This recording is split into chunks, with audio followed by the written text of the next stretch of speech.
प्रायः प्रायः ये कहा जाता है कि कलयुग है, कलयुग है, कलयुग में बड़ा पाप है और पहले पाप नहीं थे। हाँ, इसके लिए लेकिन इसके पहले आपके असीम प्रेम के लिए बहुत बहुत धन्यवाद। और अगर आपने अभी तक आदर्श धर्म चैनल को सब्सक्राइब नहीं किया है तो कृपया सब्सक्राइब कर लें, ताकि आपको नई नई पौराणिक रोचक कथाएं हमेशा मिलती रहें। हम आपको थोड़ा स्कंद पुराण के मार्फत स्कंद पुराण के संदर्भ में लेके आपको ये बताते हैं कि ये चारों युगों में क्या फर्क है। सतयुग में सारे लोग सच बोलते हैं, सदाचारों पे चलते हैं, एक भी कोई आदमी उसमें पाप कर्म में रत नहीं होता।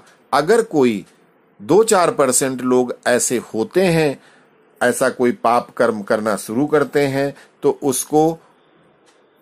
उनको ईश्वर आकर के उनको दंडित करते हैं। और जैसा कि सतयुग में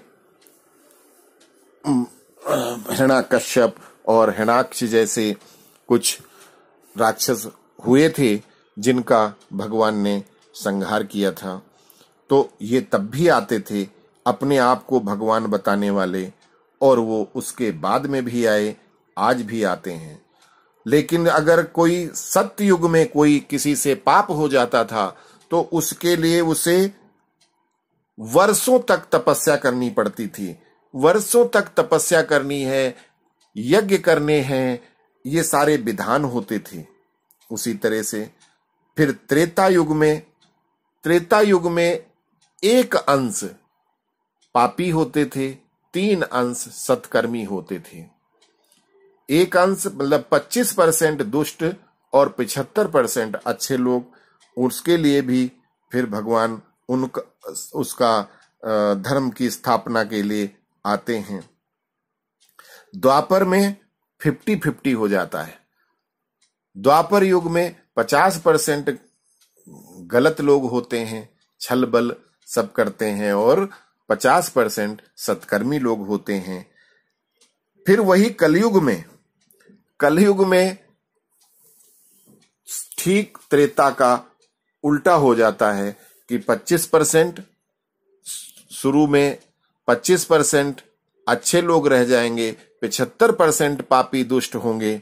उसके बाद अंत में जब ये 100% पे पहुंचेंगे तब भगवान आकर के पुनर्स्थापना करके पापियों को दंड दे करके कल्कि अवतार लेते हैं, और उसके बाद में फिर सतयुग का प्रारंभ हो जाता है। तो इस तरह से अब इन पापों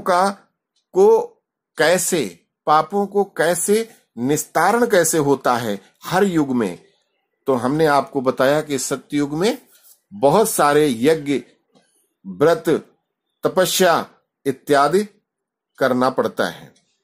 सतयुग, त्रेता और द्वापर के लोग खुद कहते हैं कि जो मनुष्य कलयुग में श्रद्धा से वेदों, स्मृतियों और पुराणों में बताए गए धर्म का अनुष्ठान करते हैं वे धन्य हैं। स्कंद पुराण के 35वें अध्याय के 15वें श्लोक में लिखा है, कलेर्दोष निधेश्वैव शृणु चैकं महागुणम् यदल्पेन तु कालेन सिद्धिं गच्छन्ति मानवाः। सतयुग और त्रेता में आपको बहुत सारे त्रेता युग में जो 1 वर्ष तक तपस्या करनी पड़ती है, जो फल मिलता है, जो पाप नष्ट होता है, उतना ही द्वापर में 1 मास तक क्लेश सहन पूर्व करके और उतना ही धर्मानुष्ठान करना पड़ता है। तो जो पुरुष को जो फल मिलता है वो कलयुग में 1 दिन के अनुष्ठान से मिल जाता है। इस श्लोक का मतलब ये है। कलयुग में भगवान विष्णु और शिव की नियम पूर्वक पूजा करने वाले जितने मनुष्य सिद्धि को प्राप्त होते हैं, उतने अन्य युगों में 3 युगों तक उपासना करने से भी प्राप्त होते हैं। इस प्रकार चारों युगों की व्यवस्था बदलती रहती है। चारों युगों में वही लोग धन्य हैं जो भगवान का भजन करते हैं। गोस्वामी तुलसीदास ने भी कहा है कि कल युग केवल नाम आधारा, उतरे सुमिरी सुमिरी नर उतरहि पारा। अर्थात कलयुग में केवल एक राम के नाम का जाप कर लो तो ही आप भवसागर से पार हो जाते हो, सारे पाप कट जाते हैं, ऐसा गोस्वामी बाबा ने लिखा है। और यही स्कंद पुराण में कहा गया है, यही नारद पुराण में कहा गया है, और यही वेद भी कहते हैं कि कलयुग में सिर्फ भजन कीर्तन करके भी भगवान को पाया जा। कलयुग में मनुष्य को ब्रह्म मुहूर्त में उठकर धर्म और अर्थ का चिंतन करना चाहिए। फिर सैया से उठकर मल त्याग के बाद दातून कुल्ला करे एवं द्विज को चाहिए कि स्नान करके संध्योपासना अवश्य करे। विद्वान ब्राह्मण को उचित है कि वो शांत चित्त संयमी और पवित्र होकर प्रातः संध्या की उपासना उस समय आरंभ करे जब आकाश में तारे दिखाई देते हों। सायं संध्या सूर्यास्त होने से पहले ही आरंभ करे। इस प्रकार यथाविधि संध्योपासना करता रहे, कभी भी संध्या कर्म का परित्याग ना करे। राजन, जो झूठ, असत्य, लोभ तथा कठोर भाषण सदा के लिए त्याग देना चाहिए। दुष्ट पुरुषों की सेवा, नास्तिकवाद तथा असत शास्त्रों को भी सदा के लिए छोड़ देना चाहिए। विद्वान पुरुषों को चाहिए कि आसन को पैर से न खींचे, गुरु देवता तथा अग्नि के सन्मुख पांव न फैलाएं। चौराहा, चैत्य वृक्ष, देवालय, सन्यासी, विद्या में बढ़े हुए पुरुष, गुरु तथा वृद्धजन, इन सबको अपने दाहिने करके चलना चाहिए। कलयुग में धर्म के लिए धर्मज्ञ पुरुष को आहार विहार और मैथुन कोट में रहकर ही करना चाहिए। इसी प्रकार अपनी वाणी और बुद्धि की शक्ति, तपस्या और जीविका तथा आयु को अत्यंत गुप्त रखना चाहिए। दिन में उत्तर दिशा की ओर मुंह करके मल मूत्र का त्याग करना चाहिए तथा रात्र में दक्षिण दिशा की ओर। ऐसा करने से आयु बढ़ती है। अग्नि, सूर्य, गौ, व्रतधारी पुरुष, चंद्रमा और जल के सन्मुख तथा संध्या के समय मल मूत्र त्याग करने वाले मनुष्य की बुद्धि नष्ट हो जाती है। भोजन, शयन, स्नान, मल मूत्र का त्याग तथा सड़कों पर भ्रमण करने पर दोनों हाथ, दोनों पैर और मुंह, इन पांचों को भली भांति धोकर आचमन करना चाहिए।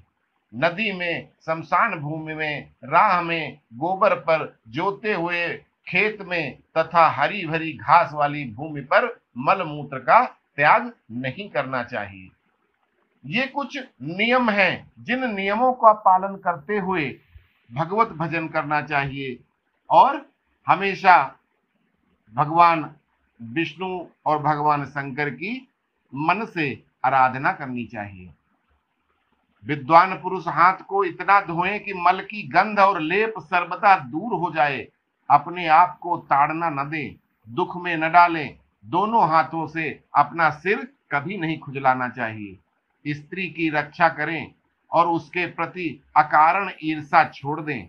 भगवान सूर्य को अर्घ्य दिए बिना कोई कर्म न करें। प्राणियों से द्रोह न करके मन से भगवान का चिंतन करते हुए धन का उपार्जन करें। अत्यंत कृपण भी नहीं हो, किसी के प्रति ईर्षा न रखें, कृतज्ञ न हो, दूसरों से द्रोह पैदा करने वाले कार्यों में मन न लगाएं। हाथ, पैर और नेत्रों से चंचल न हो, सरल भाव से बोलें। वाणी से अथवा अंगों की चेष्टाओं से चंचलता प्रकट न करें। अशिष्ट पुरुष का संग न करें। व्यर्थ के विवाद, अकारण बैर न करें। साम, दाम और भेद, इन 3 उपायों से अपना मनोरथ सिद्ध करें। दंड नीति का आश्रय तभी लें जब उसके सिवा कोई दूसरा उपाय न हो। अग्नि, दो ब्राह्मण, पति और पत्नी, सूर्य और चंद्रमा की प्रतिमा तथा भगवान शंकर और नंदीश्वर के वृषभ के बीच में, इनके बीच में होकर न जाएं, क्योंकि इनके बीच से जाने वाला मनुष्य पाप का भागी होता है। विद्वान पुरुष एक वस्त्र धारण करके न तो भोजन करें, न अग्नि में आहुति दें, न ब्राह्मणों की पूजा करें और न देवताओं की अर्चना करें। अर्थात हमेशा कम से कम 2 वस्त्र हर हालत में पहनकर ही काम करना चाहिए।